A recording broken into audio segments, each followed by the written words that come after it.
नमस्कार, यो हो समाचारमा स्वागत छ। म अपेक्षा तिमिल सेना। सुरु गरौँ अहिलेसम्मका प्रमुख समाचारबाट।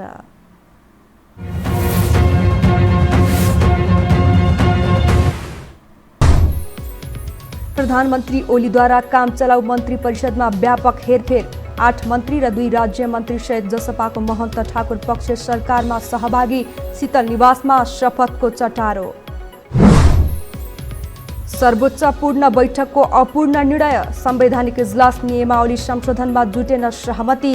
वरिष्ठतालाई आधार बनाएर इजलास तोक्ने सुझाव। नागरिकता अध्यादेश विरुद्धका मुद्दा हेर्दैमा प्रदेश नम्बर 2 मा सत्ता सहकार्यबारे कांग्रेस र जसपा बीच छलफल।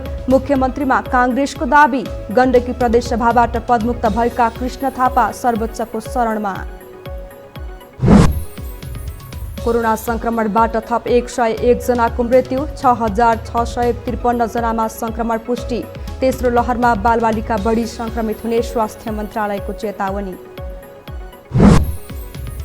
र अमेरिकाले चिनिया कम्पनीमाथिको लगानीमा थप प्रतिबन्ध लगायो। बाइडेनको यो निर्णयले हवाई लगायत 31 कम्पनीमा प्रभाव पर्ने अनुमान।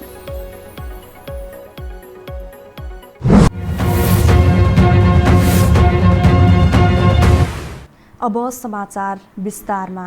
प्रधानमन्त्री केपी शर्मा ओलीले मन्त्री परिषद विस्तार गर्नुभएको छ। जनता समाजवादी पार्टी जसपा महन्त ठाकुर पक्षका 8 मन्त्रीलाई समेटेर मन्त्री परिषद विस्तार गरिएको हो। जसपाका वरिष्ठ नेता राजेन्द्र महतो उपप्रधान तथा शहरी विकास मन्त्री बन्नु भएको छ भने शरद सिंह भण्डारी ऊर्जा, अनिल झा खानेपानी, विमल श्रीवास्तव श्रम र उमाशंकर अर्गरियालाई युवा तथा खेलकुद मन्त्रालयको जिम्मेवारी दिइएको छ।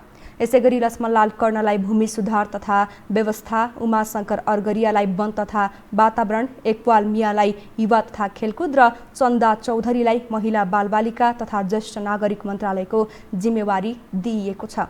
जसपाले 2 राज्य मन्त्री पनि पाएको छ, जसमा रेणुका गुरुङलाई महिला बालबालिका राज्य मन्त्री र चन्द्रकान्त चौधरीलाई ऊर्जा राज्य मन्त्रीको जिम्मेवारी दिइएको छ। प्रधानमन्त्री ओलीले एमालेका मन्त्रीहरूमा पनि व्यापक हेरफेरको तयारी गर्नुभएको छ। नवनियुक्त मन्त्रीहरूले आजै शीतल निवासमा शपथ ग्रहण गर्ने कार्यक्रम रहेको छ।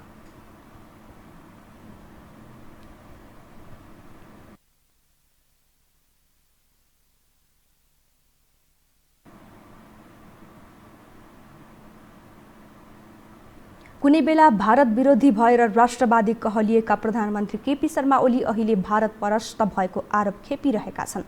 वर्तमान सङ्कटलाई आकलन गरेर आफू बलियो हुन माहिर मानिएका ओलीलाई भारतको साथ रहेकोले नै उनको विकल्प खोज्न विपक्षीलाई मुस्किल परेको बताइन्छ।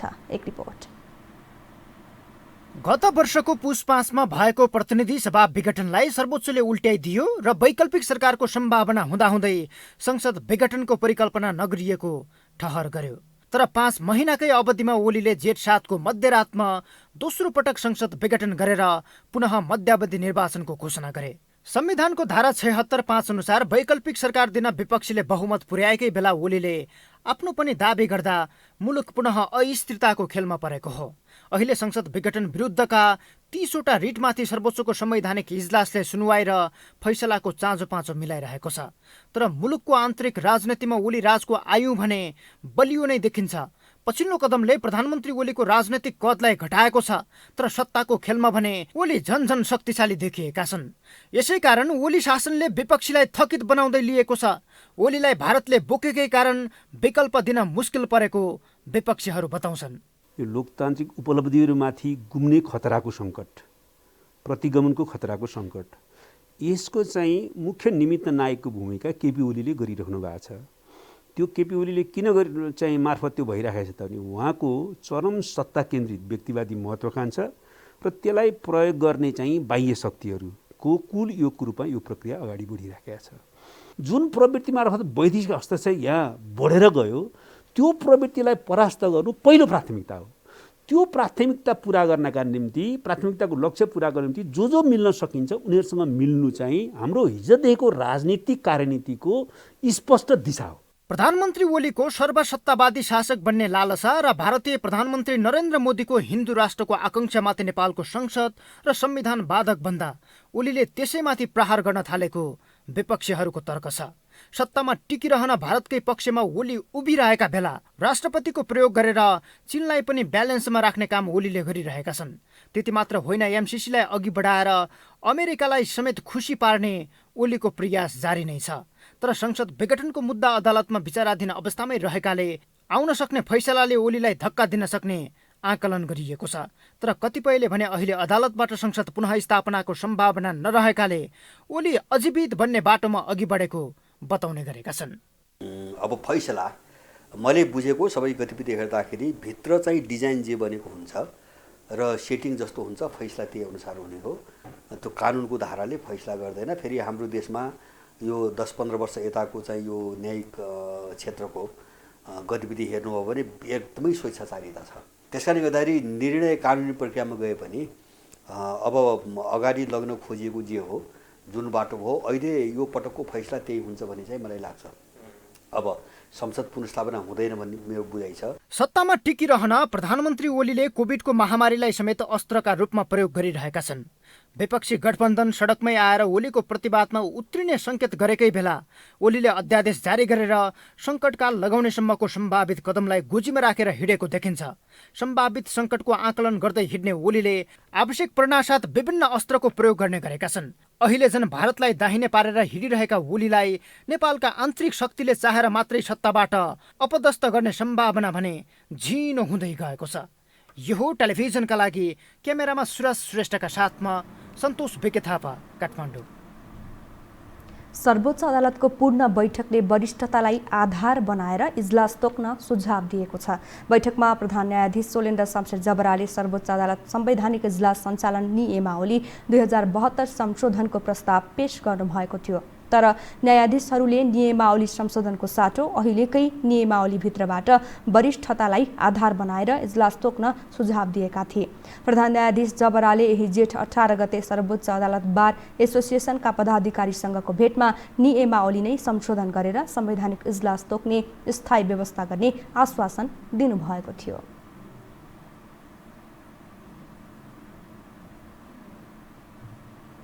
सरकारले ल्याएको नागरिकता अध्यादेश विरुद्धको रिटको सुनवाई हेर्दैमा राखिएको छ। सर्वोच्च अदालतको संवैधानिक इजलासमा आजबाट सो रिटमा प्रारम्भिक सुनवाई सुरु भएको हो। जेठ 27 मा फेरि सुनवाई गर्ने गरी मुद्दा हेर्दैमा राखिएको हो। अध्यादेश विरुद्ध 6 वटा रिट परेका छन्। आज 4 जना निवेदकका तर्फबाट बहस भएको छ। नागरिकता अध्यादेश सम्बन्धी मुद्दाको सुनवाईका लागि आजै प्रधान न्यायाधीशले वरिष्ठ न्यायाधीश सम्मिलित इजलास गठन गर्नुभएको थियो। प्रधान न्यायाधीश सोलेन्द्र शमशेर जबराको नेतृत्वमा न्यायाधीश दीपक कुमार कार्की, मीरा खड्का, हरिकृष्ण कार्की र ईश्वर प्रसाद खतिवडालाई इजलासमा राखिएको छ।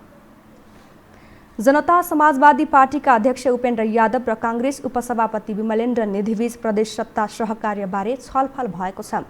प्रदेश नम्बर 2 को सत्ता समीकरणबारे दुई नेताबीच छलफल भएको हो। निधिले प्रदेश नम्बर 2 को मुख्यमन्त्री कांग्रेस दिन यादवसँग आग्रह गर्नुभएको बुझिएको छ। तर यादवले भने जसपाकै सरकारमा सहभागी हुन कांग्रेसलाई आग्रह गर्नुभएको थियो। प्रदेश 2 मा अहिले जसपा उपेन्द्र समूहका लालबाबु राउत मुख्यमन्त्री हुनुहुन्छ। केन्द्रमा जसपाको महन्त ठाकुर पक्ष केपी शर्मा ओलीसँग सत्ता साझेदारी गरेपछि यादवले भने कांग्रेसको सहयोगमा प्रदेश नम्बर 2 को सत्ता समीकरण बदल्ने तयारीमा लाग्नु भएको हो।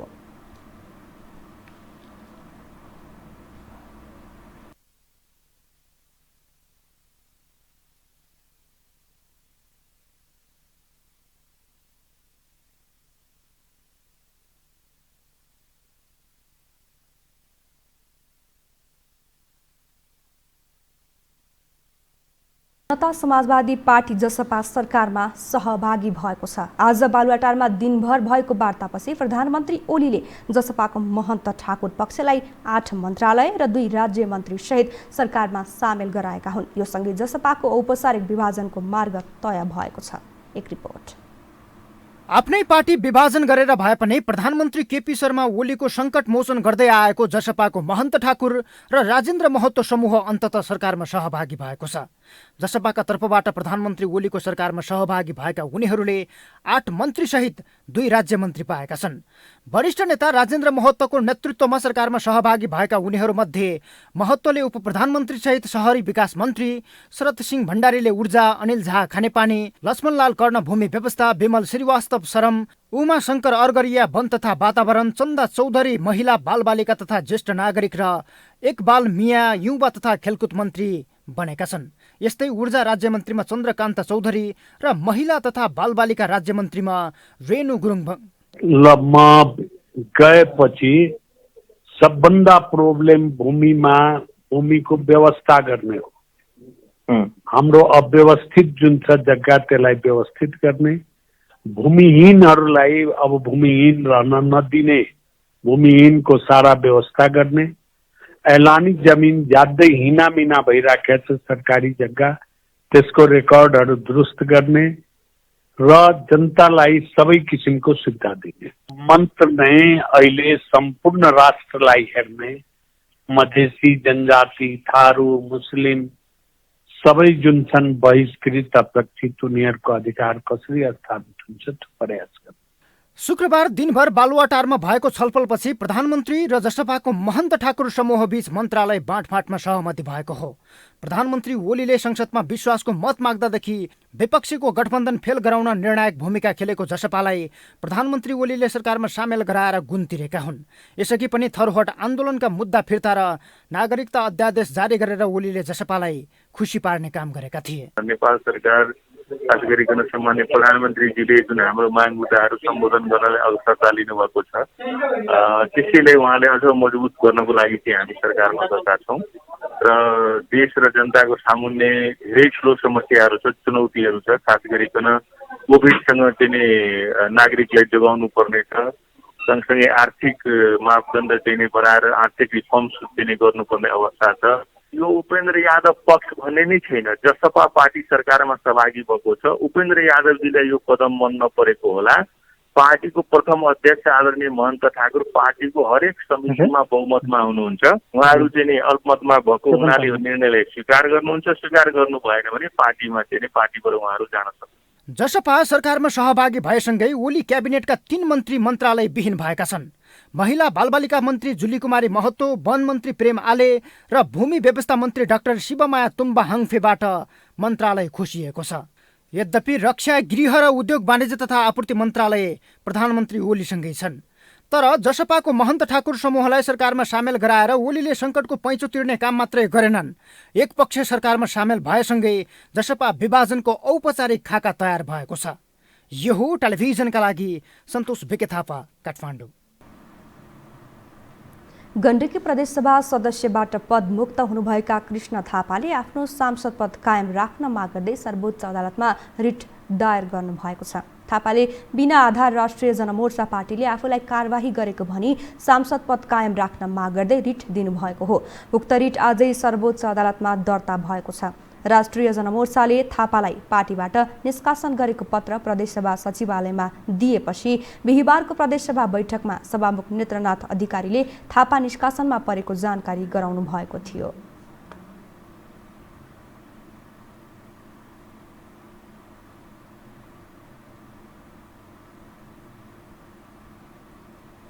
हामीसँग समाचार अझै बाँकी छन्, अहिलेलाई विश्राम।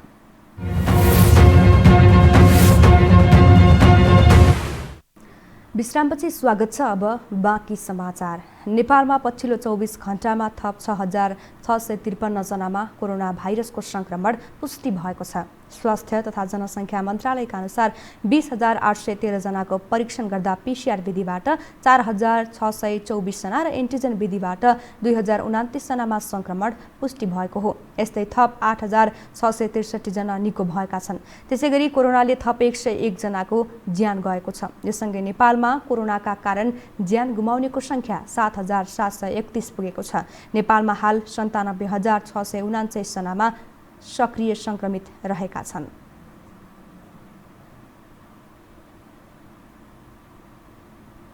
स्वास्थ्य तथा जनसङ्ख्या मन्त्रालयले कोभिड-19 को तेस्रो र चौथो लहर आउन सक्ने खतरा औल्याउँदै बालबालिका बढी मात्रामा संक्रमित हुन सक्ने बताएको छ। मन्त्रालयले आज विज्ञप्ति जारी गर्दै सबै कोभिडको तेस्रो र चौथो लहरले बालबालिका बढी मात्रामा संक्रमित हुन सक्ने भन्दै अस्पतालका 20% शय्या तयारी अवस्थामा राख्न अनुरोध गरेको हो। यस्तै अस्पताललाई अक्सिजनको समेत व्यवस्थापन गर्न भनिएको छ।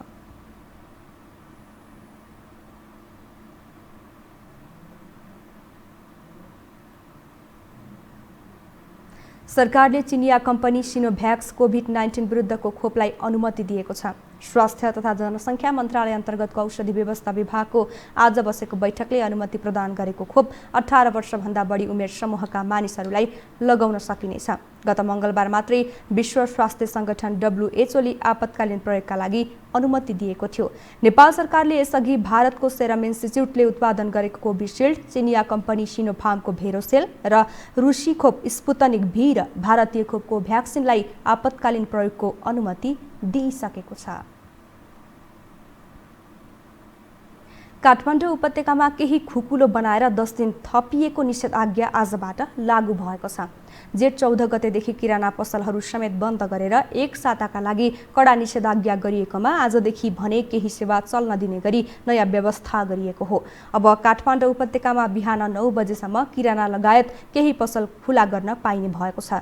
तरकारी, फलफुल, दूध, मासु, खानेपानी लगायत सेवा एवं किराना पसल बिहान 9 बजेसम्म खोल्न पाइने भएको छ। डिपार्टमेन्टल स्टोरमा भने ग्रोसरी मात्र खोल्न दिइनेछ।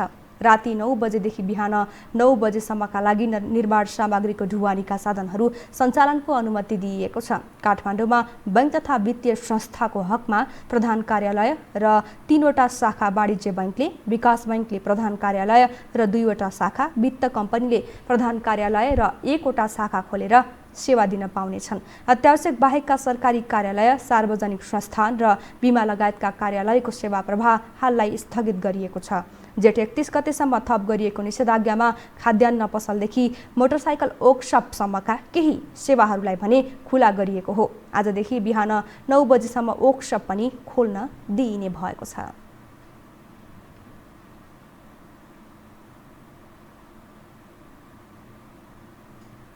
कोरोनाको दोस्रो लहरले ठूलो क्षति गरिसक्दासम्म नेपाल अन्य देशले अनुदानमा दिएको खोपको भरमै सीमित छ। सरकारकै लाचारीपनका कारण भारतबाट आउने खोप खरिद प्रक्रिया रोकियो भने अन्य विकल्पका बारेमा समेत प्रभावकारी कदम चाल्न नसक्दा खोप आयातमा थप चुनौती देखिएको छ। कोरोनाका नयाँ भेरिएन्ट तीव्र रूपमा बढिरहेका बेलैमा खोप उपलब्ध भएन भने नेपालमा जारी समस्या थप जटिल बन्न सक्ने चेतावनी WHOले दिएको छ। एक रिपोर्ट। नेपाल जस्ता कोरोनाको दोस्रो लहरसँग जुधिरहेका देशहरू नयाँ भेरिएन्टहरूको चपेटामा पर्दै गएका छन्। दोस्रो लहरबाटै पार नपाएका देशहरूले तेस्रो लहरको समेत सामना गर्नुपर्ने देखिए पनि खोप खरिद प्रक्रियाका लागि नेपालले अहिलेसम्म उचित कदम चालेको छैन। विज्ञहरूले कोरोनाका नयाँ भेरिएन्ट आइरहने हुनाले खोप कार्यक्रमलाई प्रभावकारी बनाउनु पर्नेमा जोड दिए पनि सरकारले भने पहिलो डोज लगाएकालाई नै दोस्रो डोज दिन सकिरहेको छैन। सबै नागरिकलाई खोप लगाउनु पर्ने दबाव भए पनि सरकारको तयारी भने सुस्त छ। अहिलेसम्म चीन र भारतबाट करिब 30 लाख डोज खोप मात्र नेपालमा अनुदानमा आएका छन्। बरु सरकार उल्टै अनुदानमा यति उति खोप आउन लाग्यो भन्दै नभएको हल्ला फैलाएर भ्रम सिर्जना गर्न खोजिरहेको देखिन्छ। बिहिबार मात्रै राष्ट्रपति र प्रधानमन्त्रीका सूचना सल्लाहकारले अमेरिकाले 50 लाख डोज खोप दिने भयो भन्दै अफवाह फैलाए। सरकारको जस्तो सुकै कदममा पनि जय जयकार गर्ने यस्ता विज्ञहरूले नभएको कुरालाई हल्ला फिजाउन कुनै कसरत बाँकी राखेनन्। वास्तविकता थियो अमेरिकी राष्ट्रपति जो बाइडेनले एसिया तथा दक्षिण पूर्वी एसियाका मुलुकलाई 70 लाख डोज खोप उपलब्ध गराउने घोषणा। तर राष्ट्रपति र प्रधानमन्त्रीका सूचना सल्लाहकारले राष्ट्रपतिको पहलमा 50 लाख डोज खोप नेपालले पाउने भयो भन्दै भ्रामक सूचना ट्विट मार्फत फैलाए। भ्रामक सूचना आफैले फैलाएको चाल पाएपछि सल्लाहकारहरूले ट्विट त हटाए, तर गल्ती गरेको कुरामा कुनै लाज नमानी अर्को ट्विटमा राष्ट्रपतिको आलोचना गर्नेहरूलाई पाखण्डी भनेर प्रधानमन्त्रीका सल्लाहकारले गाली गर्न समेत भ्याए। कामभन्दा हल्ला बढी भए पनि नेपाली नागरिकलाई निशुल्क खोप लगाउने उद्देश्य अनुरूप खोप खरिदका लागि 26 अर्ब 75 करोड बजेट विनियोजन हुनु भने सकारात्मक विषय हो। तर खोप उत्पादक कम्पनीहरूले तत्काल खोप उपलब्ध गराउन नसक्ने बताएकोले बजेट हुँदा पनि खोप नपाउने खतरा बढेको छ। यसमा सरकारको पर्याप्त कूटनीतिक पहल हुन सकेको देखिँदैन। Ensure adequate supply of vaccines from abroad. I think you'd appreciate that against this background, it's would not be right to talk about supply of vaccines abroad just now.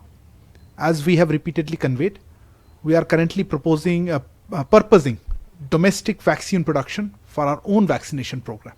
नेपालमा अहिलेसम्म अनुदान स्वरूप भारत र चीनबाट 30 लाख खोप उपलब्ध भए बाहेकका अरू प्रगति हुन सकेको छैन।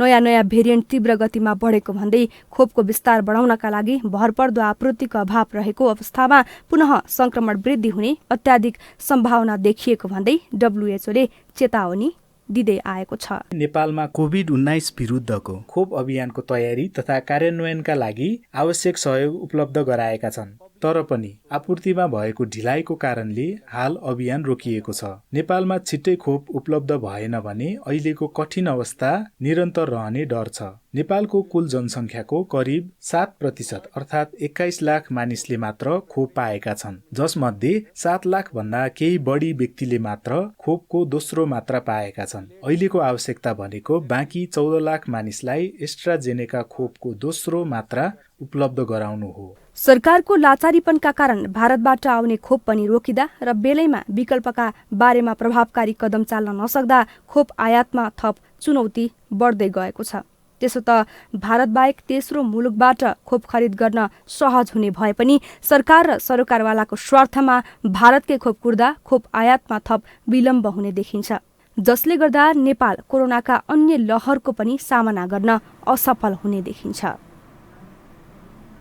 निषेधाज्ञा लम्बिँदै जाँदा काठमाडौँका सडकहरूमा एक छाक खानाका लागि भौतारिनेहरूको संख्या बढ्दै गएको छ। अघिल्लो वर्षको लकडाउनमा देखासेखी नै गरेर राहतको प्याकेज सरकारदेखि निजी संस्थाहरूले पनि प्रशस्त बाँडेका थिए, तर यसपटक मनकारी सेवाका भावनाले यसरी राहत बाँड्नेहरू नगण्य मात्रामा भेटिने गरेका छन्। जनता भने राहतको पर्खाइमा छन्। एक रिपोर्ट। ललितपुरको महालक्ष्मी स्थान स्थित एक पिपल बोट मुनि बसेर खाना खाँदै आँसु भर्साउँदै गरेका यी वृद्ध निषेधाज्ञाले थलिएका एक मजदुर हुन्। भएको रोजीरोटी बन्दाबन्दीको अवस्थाले खोसिदियो। अहिले कसैले दिए खान्छन् र यही पिपल बोट मुनि र पार्टी मन्दिरहरूमा सुतेर रात काट्छन्। म त यो लकडाउनभित्र मन्दिरमै सुतिरहेको छु। सेफ काहीँ पनि छैन, मलाई बस्ने ठाउँ नै छैन। समस्या छु, म घर जान सकिनँ। हुन त उनको घर काठमाडौँ नजिकै सिन्धुपाल्चोकमा पर्छ। 4-5 घण्टाकै यात्रामा घर पुग्न सकिन्छ, तर घर पुर्याइदिने कसले?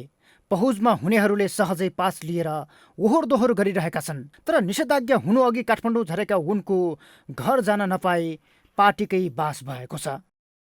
सबभन्दा ठुलो कुरो घर जाने वातावरण हुनु पर्यो। लकडाउन बढ्दै जाँदा अति विपन्न र ज्यालादारी मजदुरीको परिवारमा खाद्य सङ्कट देखिन थालेको छ। बिहान बेलुका छाक टार्नकै लागि आफ्नै पसिना बगाएर मजदुरीबाट आएको पैसाले भोको पेट भरिरहेकाहरू अहिले कुनै सहयोगीले दिने एक पोका खानाको प्रतीक्षामा दिन बिताइरहेका छन्। सरकारले भन्दा अरू मनकारीहरूले जे होस् राम्रो गरेछन्। सरकारलाई त के गर्नु भयो, भोट दिएर जितेर जाने मात्र रहेछ। सुन्धारामा भन्दा अलि उतापट्टि भित्र बस्छ, भित्र गल्तीबाट आउने। अब भोगाएको शरीरमा चाहिँ सबैभन्दा उपयुक्त भनेको नै तातो खाना हो जस्तो लाग्यो होइन। तातो खाना, पानी, अनि उहाँहरूलाई सेनिटाइज गरेर मास्क दिएर नै हामीले खानाहरू चाहिँ एकदम फुल डिस्टेन्समा राखेर हामीले खानाहरू खुवाइरहेको थियौँ।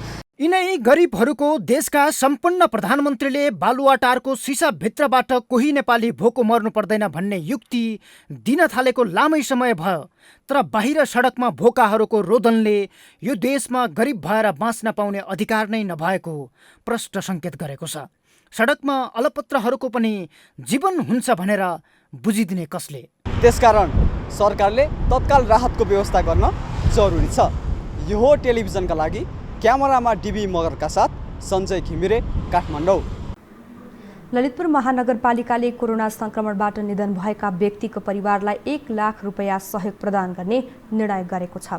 ललितपुर महानगरपालिकाका प्रमुख चिरीबाबु महर्जनले ललितपुर महानगरपालिका स्थायी बसोबास गर्ने व्यक्तिहरू कोभिड-19 संक्रमित भई उपचारको क्रममा निधन भएका व्यक्तिको परिवारलाई महानगरपालिकाले प्रति मृतक 1 लाख रुपैयाँ सहयोग गर्ने निर्णय गरेको बताउनुभयो। त्यसैगरी आइसियु तथा भेन्टिलेटरमा उपचार गरेर निको भएकाहरूलाई जनही 50,000 रुपैयाँ र अस्पताल भर्ना भएर कोरोना मुक्त भएकाहरूलाई जनही 25,000 रुपैयाँ प्रदान गरिने उहाँले जानकारी दिनुभयो। नागरिकको नजिकको सरकार हो।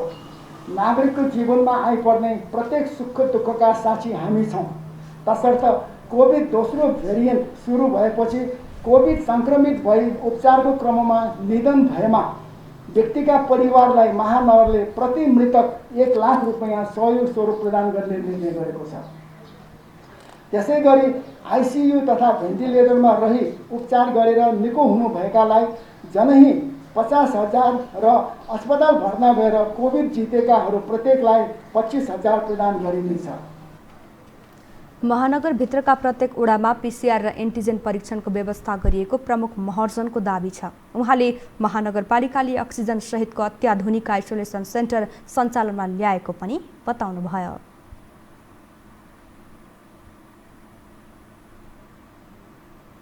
कृषि तथा पशुपक्षी विकास मन्त्री पद्मा कुमारी अर्यालले तत्काल मलको अभाव नभएको बताउनु भएको छ। आज कृषि सामग्री कम्पनी लिमिटेडमा पुगी रासायनिक मलको अवस्थाको बारेमा अनुगमन गरिसकेपछि बोल्दै मन्त्री अर्यालले खेती लगाउने प्रयोजनका निम्ति मलको अभाव नभएको बताउनु भएको हो। मल पर्याप्त रहे पनि वितरणमा समस्या देखिएको भन्दै वितरणको समस्यालाई पनि छिटोभन्दा छिटो समाधान गरिने उहाँले बताउनुभयो। तपाईहरु भदौमा मल आउँदैन कि असोजमा मल हुँदैन कि भनेर अहिले यो सिजनको निम्ति हामीले प्रबन्ध गरेको वितरणको निम्ति ल्याएको मल आफूलाई आवश्यक भन्दा बेसी राखिदिने अनि त्यसपछि अहिले भर्खरै किसानले नपाउने भोलिको निम्ति सास दिने त्यो काम नगर्दिनको निम्ति मैले अनुरोध गर्छु। किनकि हामी जिम्मेवारीपूर्वक ढङ्गले जवाफदेहीपूर्ण ढङ्गले काममा खटेका छौँ। हामीले सङ्कल्प गरेका छौँ। हामी वार्षिक क्यालेन्डर सहित कुन कुन सिजनमा कति कति चाहिन्छ भन्ने वार्षिक क्यालेन्डरको सहित अगाडि बढिरहँदा अहिले हामीसित भएर वितरणमा गएको भनेको असार साउनको निम्ति हामीले वितरण गरेको, असार र साउनको निम्ति वितरण गरेको मल भदौ र असोजको निम्ति स्टक नराखिदिनु होला। त्यो ढङ्गले खरिद गरेर उपयोग नहुने गरी राखिदिने, अहिले उपयोग गर्ने किसानले नपाएर हाहाकार हुने स्थिति नहोस् यो कुरोमा पनि हामीले जनतालाई सुसूचित गर्न पर्ने छ। त्यो पनि हाम्रो आजको एउटा उद्देश्य हो। त्यसैले मल पर्याप्त छ, समस्या वितरणमा छ, वितरणलाई पनि हामी छोटै समयमा व्यवस्थित गर्छौँ। उहाँले कृषि सामग्री कम्पनी लिमिटेडलाई कृषकको पहिचान सहित मल वितरणको व्यवस्था मिलाउन निर्देशन समेत दिनुभएको छ। बजेट मार्फत सरकारले खानीजन्य ढुङ्गा, गिटी र बालुवा निकासी फुकुवा गरेपछि यसको चौतर्फी विरोध भएको छ। सरकारको सो निर्णयले चुरे दोहन बढ्ने र तराई मरुभूमिकरण हुने भन्दै विरोध सुरु भएको हो। सरकारले विरोधलाई राजनीतिक रूप दिई विरोधका लागि विरोध मात्र भएको बताए पनि भूगर्भविदहरूले भने सरकारको यो निर्णयप्रति आपत्ति जनाएका छन्। एक रिपोर्ट। सरकारले 2071 सालदेखि खानीजन्य ढुङ्गा, गिटी र बालुवा निकासीमा रोक लगाएको भए पनि व्यापार घाटा न्यूनीकरण गर्ने बहानामा आर्थिक वर्ष 2078-79 को बजेट मार्फत खुल्ला गरेको छ। परिणामतः यसको चौतर्फी विरोध सुरु भएको छ। बजेट वक्तव्यको बुँदा नम्बर 179 मा ढुङ्गा, गिटी र बालुवा निकासी गरिने भनिएको छ। सो बुँदामा वातावरणीय प्रभाव मूल्याङ्कनका आधारमा खानीजन्य ढुङ्गा, गिटी, बालुवा निकासी गरी व्यापार घाटा कम गरिने उल्लेख छ। साथै निकासी गरिने खानीजन्य निर्माण सामग्रीको परिवहनका लागि उद्योगबाट निकासी बिन्दुसम्म रोपवे निर्माण गर्न आयातमा लाग्ने भन्सार महसुलमा छुट दिने बताइएको छ। तर संरक्षण अभियन्ताहरूले भने चासो राखेको मुख्य विषय नै वातावरणीय प्रभाव मूल्याङ्कन हो। यसअघिका विभिन्न घटनाहरूले पनि वातावरणीय प्रभाव मूल्याङ्कन नाममात्रको हुने गरेको देखिँदै आएको छ। आवश्यकता अनुसार प्रतिवेदन तयार हुने भएकाले वातावरणीय प्रभाव मूल्याङ्कन गर्दैमा सबै वैध हुन्छन् भन्न नसकिने विज्ञहरूको तर्क छ। हामीले विश्वास गर्ने ठाउँ छैन। मान्छेहरूमा त्यो लोभ यति बढी छ। अनि म अध्ययन गर्न गएको थिएँ 2 नम्बर प्रदेशमा, 1 नम्बर प्रदेशमा। त्यहाँ गएर अध्ययन गर्न माथि जाँदाखेरिमा त्यहाँका त्यो ट्रिपरवाला त्यहाँका ठेकेदारहरू लहट नआउँछ, फोटो खिच्न दिँदैनन्। मैले भोगेको छु लास्ट इयर हो। अनि ती मान्छेले वातावरणीय प्रभाव मूल्याङ्कनको कुरालाई आधार मानेर गर्छन्। अर्थ मन्त्रालयले भने यो निर्णय चुरे क्षेत्र उत्खननका लागि नभएको बताए पनि यो व्यवस्थाले फेरि चुरे क्षेत्र भावर र तराईमा दोहन बढ्न सक्ने जानकारहरू बताउँछन्। यो व्यवस्थाले चुरे क्षेत्र तहस नहस हुने र तराईमा मरुभूमिकरण बढ्ने उनीहरूको तर्क छ। उचित अध्ययनका आधारमा यस्ता पदार्थ उत्खनन गर्न नै नहुने नभए पनि अचुवाका भरमा सरकारले निर्णय लिँदा यसले सोच्नै नसकिने क्षति बेहोर्नुपर्ने उनीहरूको भनाइ छ। अहिलेसम्मको अवस्था हेर्दा नै दोहनको अवस्था कस्तो छ भनेर प्रश्न हुने बताउँदै उनीहरू सरकारले नै सहजता प्रदान गरे चुरे दोहन हुँदैन भन्न नसकिने दावी गर्छन्। यस्ता विषयमा केवल राजनीतिक र आर्थिक मात्र नभई वातावरणीय पक्ष महत्त्वपूर्ण हुने भएकोले व्यापार घाटासँग यो विषय जोड्नै नमिल्ने अर्थविदहरूको भनाइ छ। व्यापार घाटा कम गर्ने भन्ने शब्द चाहिँ यो विषयसँग नजोड्दाखेरि उपयुक्त हुन्थ्यो जस्तो लाग्छ मलाई। यो जोड्नुपर्ने त्यसलाई चाहिँ के भने भर्खरै जुन कुरा नयाँ पोलिसी आएको छ जसमा प्रशस्त मात्रामा डिबेट भइसकेका छैन, जहाँ धेरै प्रश्नहरू छन्, यो कुरालाई के भन्दाखेरि क्लियरिफाई गरेर फेरि त्यसबाट चाहिँ कति जान सक्ने हो होइन, वातावरण प्रतिकूल नभइकन कति जान सक्ने हो, कति के हुने हो, त्यसबाट आम्दानी कति हुने हो के हो होइन, इस्टाब्लिस भएको छैन। त्यसमा यो कुरा नजोडिया भए हुन्थ्यो भन्ने लाग्छ मलाई चाहिँ होइन। यसै पनि कमलो ढुङ्गा माटोले बनेको चुरे क्षेत्र पर्यावरणीय दृष्टिले अत्यन्त संवेदनशील मानिन्छ। चुरेको फेदीमा नदीले बगाएर ल्याएका ढुङ्गा गिटी बालुवा र कङ्करले बनेको भावर क्षेत्रको समथर भूभाग छ। यसले दक्षिणी समथर तराईका लागि पानी सञ्चित गरी भूमिगत जलभण्डारमा महत्त्वपूर्ण भूमिका खेल्छ। त्यसैले त चुरे भावर क्षेत्रलाई मधेसका लागि पानी जम्मा गर्ने प्राकृतिक भाँडो भनिन्छ। यसर्थ चुरेलाई असर गर्न सक्ने निर्णय गर्दा सरकारले प्रशस्त अध्ययन र सचेतता जनाउन जरुरी छ। यो हो टेलिभिजनका लागि क्यामेरामा सञ्जय घिम्रेका साथमा कुलचन्द्र विष्ट, काठमाडौँ। आज छुवाछुत विरुद्धको राष्ट्रिय दिवस कोरोना संक्रमणको जोखिम बढेका कारण अनौपचारिक रूपमा कार्यक्रम गरी मनाइएको छ। 2063 साल जेठ 21 गते नेपाललाई जातीय छुवाछुत मुक्त राष्ट्र घोषणा गरिएको थियो। यसै दिनलाई राष्ट्रिय दिवसको रूपमा मनाइँदै आइएको छ। नेपालको वर्तमान संविधानको प्रस्तावनामा नै सबै प्रकारका जातीय छुवाछुतको अन्त्य गरी सामाजिक न्यायको बाटोमा जाने सङ्कल्प गरिएको छ। राष्ट्रिय दलित आयोगका अध्यक्ष देवराज विकले ऐनमा दलित व्यक्तिमाथि हुने कुनै पनि प्रकारको अपमानको निवेदन प्रशासनले अनिवार्य लिनुपर्ने र त्यस्तो निवेदनको हदम्याद लागू नहुने व्यवस्था गर्नुपर्ने बताउनुभयो। आफूमाथि भएका उत्पीडन, आफूमाथि भएका समस्याहरूलाई लिएर आउँछन्। प्रहरीले उजुर लिए पनि हुने, नलिए पनि हुने, उजुर लिनुपर्ने नै बाध्यकारी अवस्था त्यो ऐनमा छैन। त्यो ऐनले दलितहरूलाई जुन उत्पीडन भएको छ त्यो उत्पीडनका विरुद्धमा उजुर गर्ने र उजुरी लिनुपर्ने बाध्यकारी एउटा संरचनाको निर्माण गरिएको छैन। अर्को त्यो हदम्याद जुन घटना घट्छ त्यो घटना घटेको जुनसुकै मानव कुनै घटना घटेको समयमा त्यसले उजुरी दिन नसक्ने अवस्था होला। 6 महिनापछि, 1 वर्षपछि, 2 वर्षपछि ऊ फेरि पुनर्स्थापित भएर पीडकका विरुद्ध उजुरी गर्न सक्ने, उसले जुनसुकै अवस्थामा पनि उजुरी गर्न सक्ने अवस्था, हदम्याद नलाग्ने अवस्था निर्माणका लागि हामी आयोग त्यो ऐनमा व्यवस्था गर्न चाहन्छौँ। दलित समुदायका लागि एकपटकका लागि आवास र जमिनको व्यवस्था गर्ने संविधानमै भएको प्रावधान अनुसार भूमिहीन दलितलाई जग्गा उपलब्ध गराउने सम्बन्धमा भूमि आयोगसँग राष्ट्रिय दलित आयोगले निरन्तर छलफल गरिरहेको पनि अध्यक्ष विकले बताउनुभयो। हामीसँग अन्तर्राष्ट्रिय र खेल समाचार बाँकी नै छन्। अहिलेलाई विश्राम। अमेरिकाले चिनिया कम्पनीमाथिको लगानीमा थप प्रतिबन्ध लगाएको छ। अमेरिकी राष्ट्रपति जो बाइडेनले आफ्ना नागरिकलाई दर्जनौं चिनिया टेक र रक्षा कम्पनीहरूमा सैन्य सम्बन्ध र लगानी विस्तारमा रोक लगाएको घोषणा गरेका हुन्। राष्ट्रपति बाइडेनको सो घोषणाले हवाई लगायत विभिन्न फार्महरूमा प्रभाव पर्न सक्ने अनुमान गरिएको अन्तर्राष्ट्रिय सञ्चार माध्यमले जनाएका छन्। यो नियम विभिन्न 31 वटा कम्पनीमा लागू हुने बताइएको छ। अब पालो खेल समाचारको।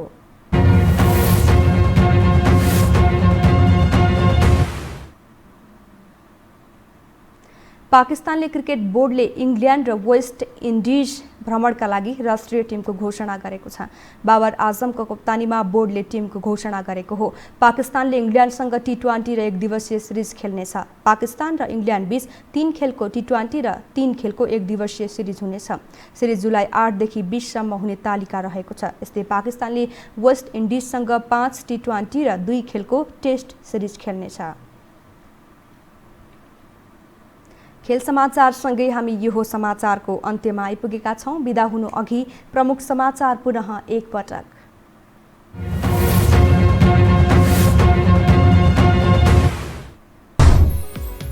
प्रधानमन्त्री ओलीद्वारा काम चलाउ मन्त्री परिषदमा व्यापक हेरफेर। 8 मन्त्री र 2 राज्य मन्त्री सहित जसपाको महन्त ठाकुर पक्ष सरकारमा सहभागी। शीतल निवासमा शपथको चटारो। सर्वोच्चको पूर्ण बैठकको अपूर्ण निर्णय। संवैधानिक इजलास नियमावली संशोधनमा जुटेन सहमति। वरिष्ठतालाई आधार बनाएर इजलास तोक्ने सुझाव। नागरिकता अध्यादेश विरुद्धका मुद्दा हेर्दा हेर्दैमा। प्रदेश नम्बर 2 मा सत्ता सहकार्यबारे कांग्रेस र जसपा बीच छलफल।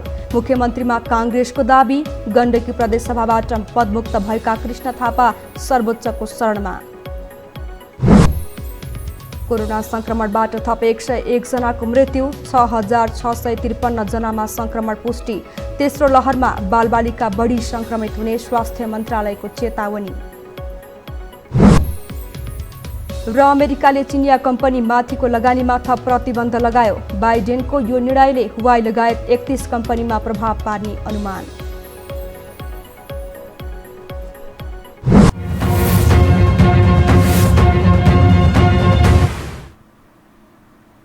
हवस् त यो समाचार सकियो। समाचार बुलेटिनका साथै यो टेलिभिजनका सम्पूर्ण कार्यक्रम यो टेलिभिजन.com, यो खबर.com, युट्युब र फेसबुकमा पनि पढ्न र हेर्न सक्नुहुनेछ। मोबाइलमा यो टिभी एप डाउनलोड गरी हामीलाई प्रत्यक्ष हेर्न सक्नुहुनेछ। तथ्य सहितको निष्पक्ष समाचारका लागि हेर्दै रहनुहोला यो टेलिभिजन। नमस्कार।